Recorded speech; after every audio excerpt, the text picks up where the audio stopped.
Salut tout le monde, j'espère que vous allez bien. Aujourd'hui on se retrouve pour une nouvelle vidéo et vous pouvez pas savoir ce que ça m'a manqué de ne plus dire cette phrase chaque dimanche. C'est vrai que du coup maintenant ça fait 6 mois que j'ai plus sorti de vidéo, la dernière date du 17 juillet, un truc du genre.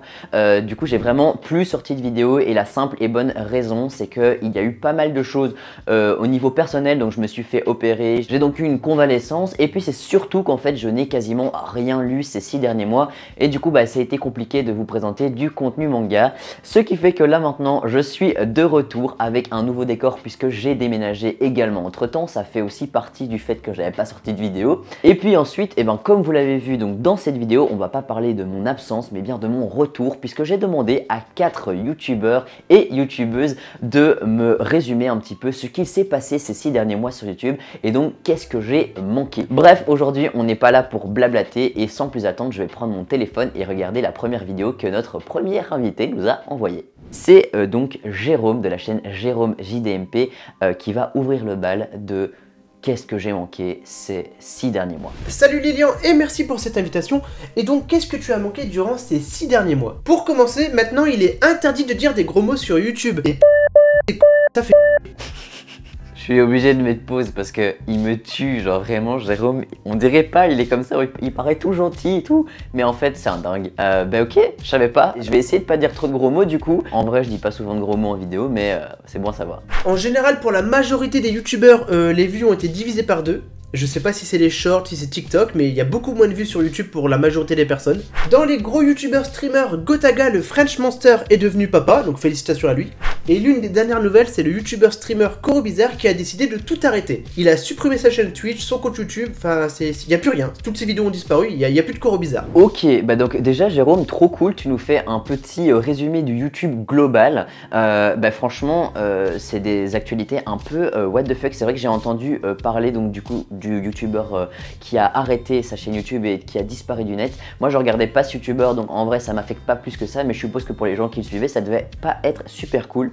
Niveau vue, je ne m'attends pas à ce que cette vidéo buzz. On est bien au courant que l'algorithme il est tout pété chez YouTube et que quand on disparaît 6 mois, eh bien c'est comme si on avait disparu pour toujours, donc à ce niveau là pas de souci. De mon côté, alors qu'est-ce qui s'est passé de mon côté? Parce qu'il s'est passé plein de choses. J'ai fait le marathon One Piece, j'ai lu les 100 tomes d'affilée, c'était extrêmement compliqué et fatigant, mais je suis super fier de la vidéo. Bon alors ça c'est vrai Jérôme, il a l'art de faire des marathons de malade, moi j'adore et je lui ai déjà dit plein de fois je serais incapable de faire ça.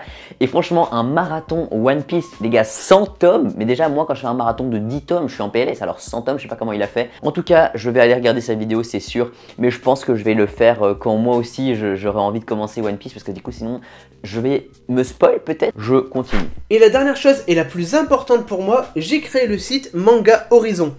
C'est un site où tu réponds à des questions et paf, ça te conseille le manga parfait pour toi. Wow. Ça permet de t'auto-conseiller un manga. Donc tu sais pas quoi lire, tu vas sur le site, tu réponds à quelques questions et paf, ça te dit tu peux lire ce manga là. Donc je t'envoie le lien, n'hésite pas à tester d'ailleurs. Et c'est tout pour moi. Je suis hyper chaud à aller regarder ça. Donc on va tout de suite se connecter sur Manga Horizon. J'espère qu'on va le trouver tout de suite. Manga Horizon, c'est bon, j'ai tout de suite trouvé. Donc ça c'est déjà super cool pour un nouveau site comme ça. Tu tapes le nom et tu le trouves tout de suite en premier lien. C'est génial. Alors du coup, déjà le site il est rose et bleu. C'est assez sympa avec le petit bonhomme, le petit logo de Jérôme. Donc on va faire commencer. Alors, tu cherches une série one shot, courte, moyenne, longue ou peu importe. En vrai, moi j'aime bien les séries qui sont plus ou moins moyennes. Donc on va mettre 9 à 20 tomes. Quelle époque? Le passé, le présent, le futur, peu importe. Je vais mettre peu importe parce qu'en vrai j'aime bien tout ce qui est futuriste, mais j'ai peur que ce soit du coup peut-être trop post-apocalyptique ou ce genre de choses. J'aime bien tout ce qui se passe dans le passé aussi, mais j'aime pas quand c'est trop ancien. Bref, je vais mettre peu importe. Alors, tu préfères que ça se passe dans notre monde, dans un autre monde ou peu importe? Moi j'aime bien quand ça se passe dans notre monde. Tu préfères une série tout public ou public averti? En vrai, tout public. Tu cherches une série romance, tranche de vie, aventure, sport, thriller, enquête. Moi, ce que j'aime vraiment bien, c'est les thrillers enquête, je pense, ou alors l'aventure. Mais j'aime bien le tranche de vie aussi. Allez, je vais mettre thriller enquête. Tu préfères action, psychologique, peu importe. Moi, clairement, le psychologique, hein, l'action, j'aime pas trop ça. Tu veux un personnage principal, un garçon, une fille ou peu importe, peu importe. Tu cherches une série dont l'objectif est s'entraîner, s'adapter, rendre justice, enquête, sauver, protéger quelqu'un, autre, peu importe. J'aime bien rendre justice et enquêter, je trouve ça assez cool, donc je vais prendre ça. S'il y a des armes, tu préfères des armes blanches, couteau sabre, arme à feu, pouvoir, magie, mutation, autre, pas de violence, pas d'armes, peu importe. Moi je vais mettre pas de violence, pas d'armes, parce que j'aime pas trop les mangas où il y a trop de bastons. Alors, les mangas qui te correspondent sont, et alors là il y a tout un récapitulatif, et il me conseille Billy Bat. Et franchement, incroyable, parce que moi j'ai lu Billy Bat et c'est totalement le genre de manga que j'adore. Naoki Urasawa c'est mon auteur favori. Donc franchement, trop stylé. Fini en 20 tomes, série terminée, Billy Bat. Voilà, qu'est-ce que j'ai à dire? Franchement, ça fonctionne hyper bien. Donc vraiment, foncez, je vous mets le lien en description. Et merci beaucoup Jérôme pour ton intervention. On va donc maintenant passer à une youtubeuse. Parce que oui, j'ai fait appel à une youtubeuse. Donc cette personne, c'est Inès de la chaîne Inès Scarlett. Je pense qu'on dit comme ça. Et du coup, bah, sans plus attendre, je me décale et je vais ouvrir sa petite vidéo. Pour moi, le truc qu'il fallait absolument pas rater ces derniers mois, c'est le drama Disney+.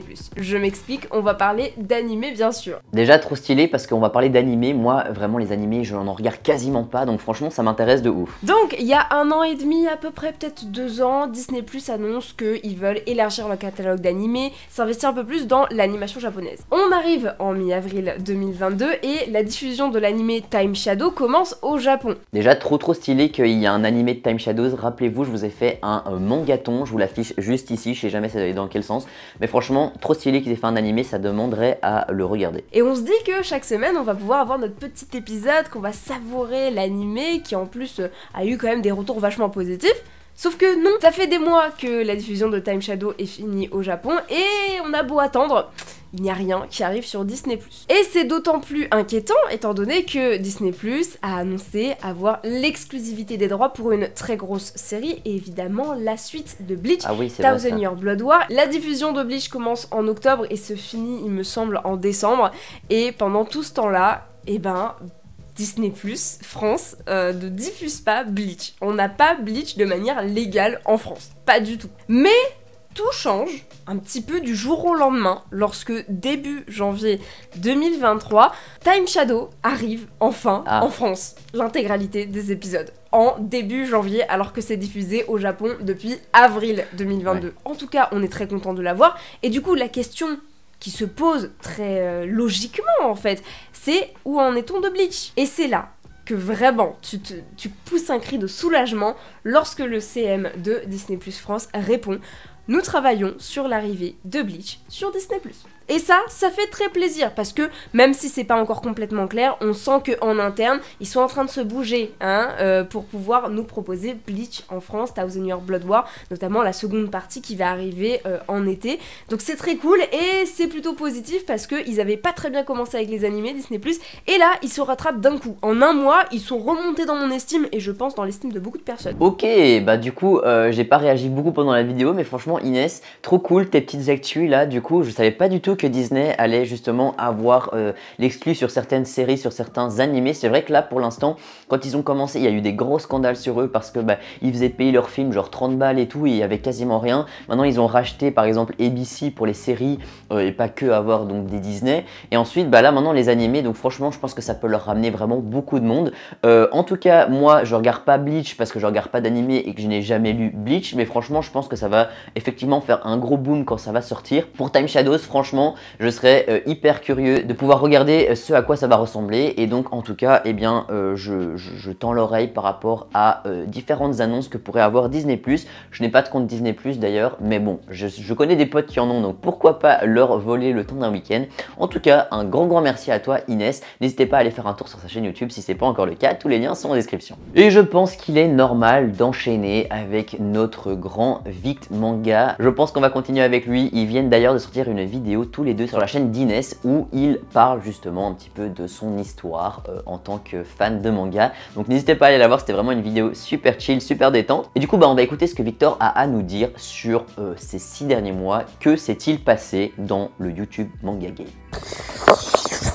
Hello Japon. Ok, ça commence directement en train de faire des trucs chelous là, on se calme. Alors il y a quelque chose que tu aurais pu potentiellement rater ces 6 derniers mois. Même si je pense que tu en as entendu parler justement un petit peu avant, je sais plus exactement quand c'est arrivé, mais c'est l'apparition du logo Crunchyroll sur les jaquettes, et même de l'édition Crunchyroll de base, mais je pense que tu en avais déjà entendu parler à cette époque-là. Mais on va parler d'un truc, sérieusement, regarde bien. Ça, c'est les Initial D, d'accord? Il y a actuellement 46 tomes, ok? Dans 2 tomes, c'est fini. Il reste plus que 2 tomes à être publiés. Alors pourquoi Crunchyroll, ils ont sorti le tome 47 Ah là, il est vénère, ça se voit. avec le logo Crunchyroll. Et le tome 48, ça sera pareil. Voilà, moi je suis pas content. Regarde, ça fait que dans ma collection, t'as vu? Ça correspond pas en fait. Ah ouais, j'avoue, c'est dégueulasse. Le logo il est plus à la même hauteur. C'est quoi cette blague en fait, Happiness? Donc voilà, j'aimerais avoir ton avis là-dessus. Du coup, merci beaucoup Victor pour cette vidéo. Je vois que tu es vénère et ça c'est clair, je n'ai pas pu passer à côté de ce scandale. J'étais au courant de ce scandale quand même, mais c'est vrai que moi j'ai pas été confronté du tout au problème dernièrement parce que j'ai aucune série casée vraiment en cours. Alors mon avis concernant ce logo Crunchyroll, alors j'avoue qu'au départ, moi je faisais partie de la team qui était plus en mode les gars arrêtez de rager, ils y peuvent rien, c'est comme ça. Moi au départ je trouvais génial que Crunchyroll dise voilà nous on va changer nos jaquettes parce que forcément on est obligé etc. Donc ça sur ça moi j'ai aucun souci. Et ils avaient même fait un super chouette concept, c'est qu'ils avaient dit qu'on pouvait commander nos jaquettes gratuitement pour donc les faire remplacer dans notre Mangatech pour que ce soit uniforme. Et là, pareil, il y a tout le monde qui se plaint, etc. Alors oui, de manière écologique, on est d'accord, c'est pas fou, mais s'ils n'avaient pas proposé ça, les gens se seraient quand même plaints donc du fait qu'on n'ait pas de solution. Là où moi, je trouvais qu'ils proposaient une solution. Là où ça commence à m'énerver moi aussi, puisqu'on ne peut plus dire de gros mots comme l'a dit Jérôme JTMP, c'est que je trouve que comme pour la série d'Initial D, comme le disait Victor, c'est stupide. Franchement, là pour le coup, l'écologie, on en a carrément rien à faire. Et ça, je trouve que c'est vraiment grave et scandaleux parce que effectivement, pour 2 logos, c'est un peu dommage. Ensuite, ce que j'ai envie de dire, c'est que ça, si c'était que ça, encore, tu te dis, bon, mais moi ce que je comprends pas, c'est qu'ils changent les chartes graphiques de chaque manga pour des conneries. Alors, qui change leur logo? On est bien d'accord, mais qui change la disposition de tout, je trouve que c'est un petit peu abusé. Parce que donc, prenons l'exemple, j'ai reçu justement un manga de la part de Crunchyroll, si c'était simplement, bon là on est d'accord, c'est pas les mêmes séries parce que j'ai pas de Chainsaw Man à côté, mais voilà, vous voyez donc ici on a les 2 logos, Kazé et Crunchyroll. Franchement, si les chartes graphiques sont respectées, mais qu'il y a juste ça qui change et ça qui change, personnellement, moi je m'en fous complètement, parce que clairement, c'est la même couleur, c'est quasiment la même taille, c'est juste un petit truc qui change au-dessus, c'est pas grave, franchement, ça c'est pas la mort. Mais par contre, ce qui m'énerve, c'est qu'ils s'amènent à changer les dos des couvertures. Et ça, c'est un problème. Parce que par exemple, pour Mashle, là où il y a un effet un peu de texture colorée, un peu effet grimoire, dans un premier temps, ils ont refait un dos noir. Donc ça veut dire qu'on a plein de couleurs et puis boum, on a un dos noir sans aucune texture. Et ça, je comprends pas. Parce que pourquoi est-ce que pas reprendre le même fichier et simplement changer le logo? Et ça, à la limite, les gens auraient pas dû changer toute leur collection juste pour un logo. Alors les plus pointueux l'auraient fait. Mais je veux dire, moi, personnellement, je l'aurais pas fait. Et puis finalement ils disent ok bon ben alors vous râlez alors on va changer. Encore une fois point positif parce qu'ils écoutent les gens qui se plaignent et donc ils s'adaptent un petit peu. Donc ils disent ok on va reprendre les couleurs mais ils reprennent pas le jeu de texture grimoire, ils prennent un aplat de couleurs.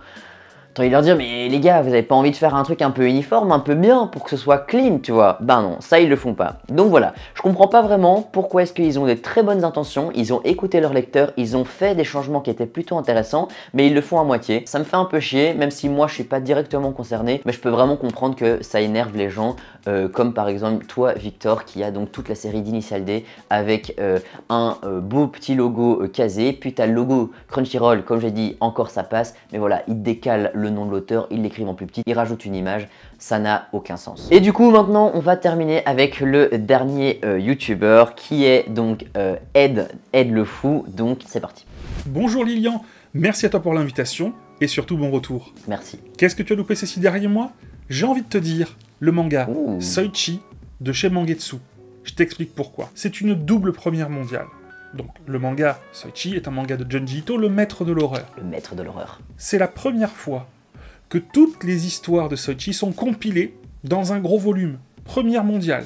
Oh. Et c'est la France qui a eu droit. Ça c'est stylé. Mais de surcroît, Mangetsu a réussi à avoir une couverture dédiée, spécialement faite par Junji Ito, l'auteur, Pour la France, Ah non mais là c'est un banger que tu nous sors, je savais pas du tout qu'il y avait eu une exclue comme ça qui était sortie, franchement merci beaucoup pour l'info, déjà j'adore, donc je vais continuer à écouter ce que tu me dis, mais vraiment j'adore, en plus Junji Ito, c'est vraiment un gars que j'aime vraiment bien, je trouve qu'il fait des histoires super chouettes. J'ai que 2 mangas de lui, donc les 2 rééditions qui ont été faites chez Tonkam, mais j'ai aucun manga de chez Mangetsu, ce serait peut-être l'occasion de commencer. avec plusieurs de ces personnages qu'on retrouve évidemment dans ces histoires, mais en plus Soichi est en bleu, blanc, rouge. Oh, Beau clin d'œil. très stylé j'avoue. Une édition extrêmement qualitative, très soignée, avec des petits détails. Exemple, on écrit Soichi en gris métallisé? Pas de problème, dans ce cas-là, la couture, on va la mettre en gris aussi, parce que c'est raccord comme ça. Oh, et ils ont le sens du détail hein, chez Mangetsu, Vraiment, ça donne un bien. très beau bouquin, et pour cette double première mondiale, moi je dis, bouquin marquant des 6 derniers mois.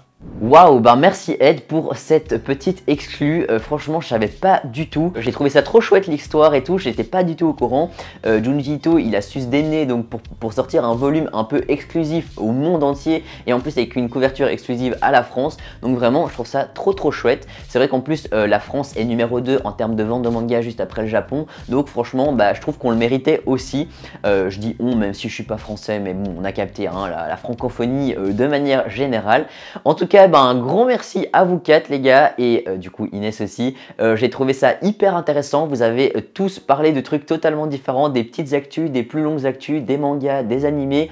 Bref, c'était hyper intéressant. Moi du coup, c'était un peu une petite vidéo introductive pour revenir d'appoint sur donc cette chaîne YouTube. Dès à présent, je vais essayer donc de sortir à nouveau une vidéo tous les dimanches. Évidemment, on verra bien si le rythme me le permet. Hein. Mais donc dimanche prochain, on se retrouve pour une nouvelle vidéo achat manga. Sur ce, je vous souhaite à tous un excellent dimanche après-midi, j'allais dire, mais théoriquement on est dimanche matin, donc un excellent dimanche tout court. Et puis de toute façon on se retrouve donc comme je viens de le dire dimanche prochain. N'hésitez pas à vous abonner si c'est pas encore fait, à liker, à commenter. Je veux vraiment un max de commentaires pour me dire que vous êtes là, que vous êtes toujours là, que vous m'avez pas abandonné. C'est hyper important parce que comme vous le savez, YouTube a tendance à nous laisser de côté quand on fait une pause de 6 mois comme ça. Donc vraiment l'engagement sur cette vidéo sera plus que primordial. Sur ce, je vous dis ciao ciao tout le monde.